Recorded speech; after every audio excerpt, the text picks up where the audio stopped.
On a beaucoup entendu au moment justement des manifestations pour la suppression du RSI, les indépendants dire chez nous il y a beaucoup de travailleurs pauvres. Est-ce que ça va changer aussi avec la suppression de ce dispositif? Je ne pense pas que ça change puisque le niveau finalement de rémunération est lié à l'activité de l'entreprise. Ce qu'il faut bien considérer, notamment dans les mesures qui ont été annoncées par le Premier ministre aujourd'hui, notamment concernant l'augmentation de la CSG, c'est qu'il y a quand même aujourd'hui à peu près 40% d'indépendants qui ne gagnent pas le niveau du SMIC. Donc effectivement, l'augmentation de charges qui est prévue à travers l'augmentation de la CSG n'aura peut-être pas l'impact que le Premier ministre a annoncé, c'est-à-dire à peu près pour un indépendant qui gagne le SMIC de l'ordre de 270 € à peu près par an.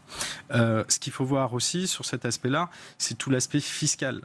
Aujourd'hui, les indépendants sont assujettis pour une grande partie d'entre eux sur l'impôt sur le revenu notamment, et qu'effectivement, le travail qui a été fait à la fois pour les salariés, à la fois pour les chefs d'entreprise, notamment ceux qui sont soumis à l'impôt sur les sociétés, laisse quand même un certain vide, on va dire, aujourd'hui, s'agissant des charges sur les travailleurs indépendants. Donc on attend effectivement que les choses s'améliorent, qu'il y ait des discussions qui soient lancées sur l'aspect fiscal.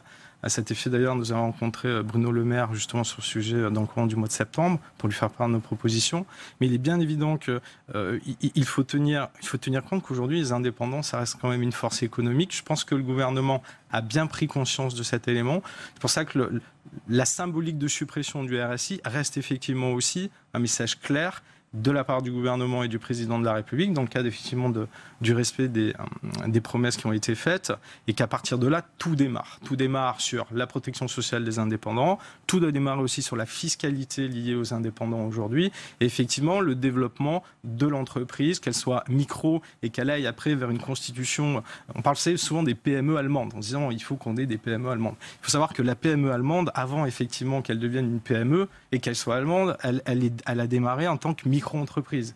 Donc il faut qu'on puisse effectivement donner la chance aux entrepreneurs aujourd'hui de pouvoir évoluer dans un système qui soit sécurisé, dans un système qui leur permette de s'occuper uniquement du développement de leur entreprise. Et effectivement, à travers ça, on pourra développer des parcours professionnels et des parcours de développement qui seront cohérents. Donc aujourd'hui, effectivement, on est dans cette dynamique et nous espérons en tout cas qu'on va continuer à l'activer. Michel Chassan, elle est là, cette